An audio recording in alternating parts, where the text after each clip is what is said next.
Welcome back to our channel. The value of a 1975 5-cent coin, commonly known as a nickel in the United States, typically remains close to its face value of 5 cents. However, there are a few factors that can influence its value in the numismatic market. The condition of the coin circulated versus uncirculated can significantly affect its value. Coins that are uncirculated or in excellent condition can be worth more to collectors. The 1975 nickel was minted in Philadelphia and Denver, and coins from different mints can have different values. The 1975 nickel generally does not have a significant variation in value based on mint marks. Most 1975 nickels were minted in large quantities, making them relatively common. They don't have the same rarity that some other coins do, which can limit their value. Some error coins or special varieties can have greater value. However, there is no well-known error for the 1975 nickel that would significantly increase its value.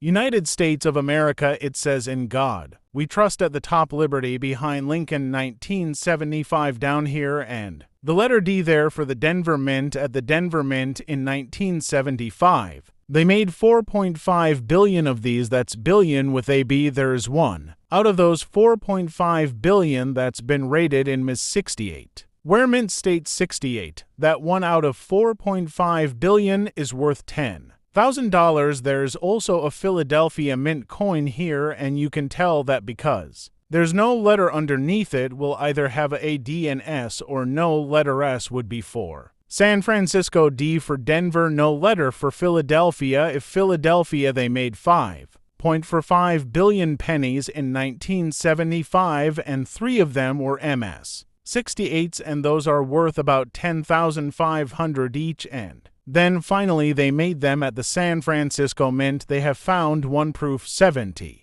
deep cameo at the San Francisco Mint, and that one's worth $15,000. So if you got the best San Francisco, the best Philadelphia, and the best Denver, you'd have about $35,000 worth of pennies just in 3 pennies. The uncirculated mint sets for 19.75 are notorious for not being in great shape. This one has never been circulated at all, and it's just beat. It came out of the set with all these markings on it, all these colorings. You can see this down here, this mark here, almost like a burn mark. This did not happen at the mint. This happened in the packaging after it was packaged at the mint. Well, let's look at the back when it says United States of America. The top E pluribus unum here, 1 cent. Here over here it says FG, and that's for Frank Casparo, who was engraved for the back of these coins, and is Lincoln way down there inside the Lincoln Memorial. The engraver of the front of these coins is, let's see if we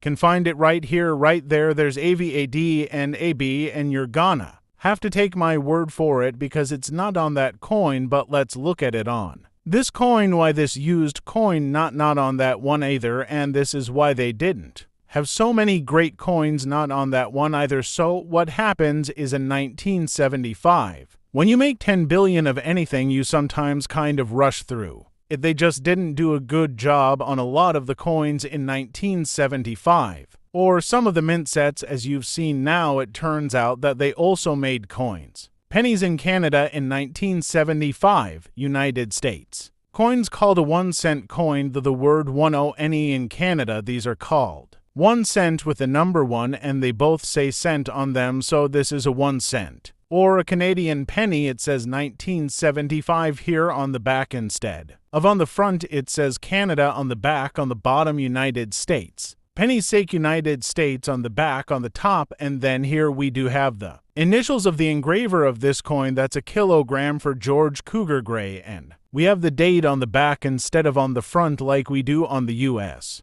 coins. This is a maple sprig here. We see that this is a geared back. These are not dots. That don't touch these, all touch all the way in the back. We see that we got some great coloring there. If we flip it over, we see instead of a president, they have the queen on their coins, and this is the Arnold Machen second portrait of Queen Elizabeth II wearing the girls of Great Britain and Ireland era. It says Elizabeth II here. DG by the grace of God Regina, or Queen here, and Arnold Machen does not have any initials On these ones in 1975, they made a Canadian penny, and they made 640 to million of them. They don't have 3 different mint marks. On these Canadian pennies, they don't have any mint marks at all. Canadian coins in general are all made at the Royal Canadian Mint, so no mint marks on them. It back in this day now, we always talk about how people used to say, well, I hated to get a Canadian penny because it was worthless, but these pennies are actually worth more if you're going to melt them down, and that's why Canada stopped making the penny. You can't get a Canadian penny anymore because they stopped making them because it was costing them between 3 and 5 cents for each penny. The Canadian pennies actually weigh a little bit more than the US penny. The Canadian penny is a 3.24 gram bronze coin. The US penny is a 3.11 gram bronze coin. The Canadian penny is 19 millimeters in diameter, as is the US penny, so they just both stand up about the same level. The Canadian